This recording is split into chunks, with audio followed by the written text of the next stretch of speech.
Hey guys, welcome back to another episode from my NBA News Podcast, and today we're going to be talking about the Phoenix Suns. So let's get on to the video. So last year in the playoffs, they beat the Clippers in the first round 4-1, and then they beat the Nuggets in the second round they lost to the Nuggets in the second round 4-1. So it was just not a great loss because they had all them players, and the Nuggets still managed to beat them. But yeah, in the offseason, they fired Monty Williams and hired Frank Vogel. He didn't get a big deal, but it was still a good hiring, in my opinion. And then they drafted and signed Toumani Camara. He went 52. They signed him to a 4-year, $7.6 million deal and sent him and DeAndre Ayton to the Blazers. Then they traded Isaiah Todd to Memphis. They recently got from Washington. Then they traded Cameron Payne to San Antonio.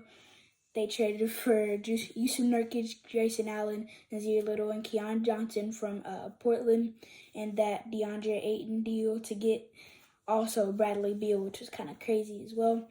Then they traded for Bradley Beal, like I just said, and Jordan Goodwin. And then they traded away Chris Paul and Landry Shamet, and Chris ended up with the Warriors. Then for their signings, they signed Drew Eubanks. He got a 2-year, $5 million deal. They signed Keita Bates-Diop. He also got a 2-year, $5 million deal. Then they signed Chimezie Metu.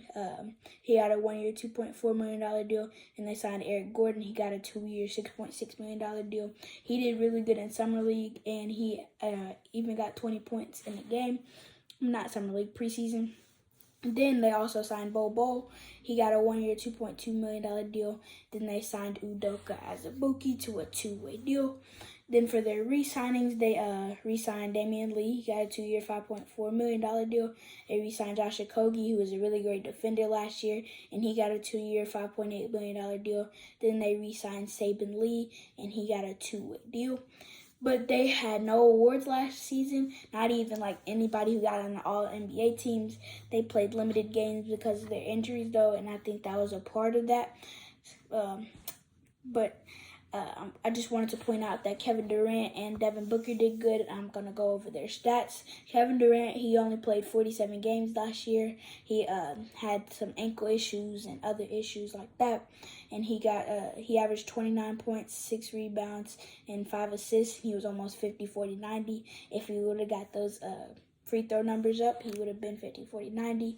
And then Devin Booker, he only played 53 games. He was their main star, and he averaged 28 points, 5.5 assists, and 4.5 rebounds.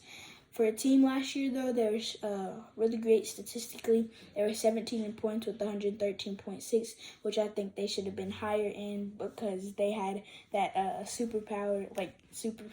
overpowered team because they had Devin Booker, Chris Paul, DeAndre Ayton, and Kevin Durant, which was kind of crazy to me.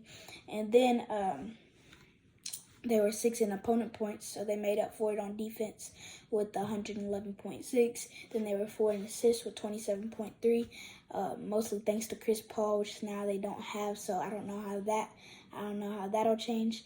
And then they were 44 in rebounding with 44.2. They went 45 and 37 last year, which got them the 4 seed. I think they'll do worse this year because they traded away Chris Paul. Even though they got Bradley Beal, they just don't have the enforcer that they've had in previous years. So I think they'll go 44 and 38 next year, and this year, basically, and get the 5 seed. But yeah, thank you guys for watching. Like and subscribe for more. And the next episode is the Thunder. And the Suns play in a couple minutes, so maybe you'll see this on time to where they play. But yeah, thank you guys for watching. And like I said, the next episode is the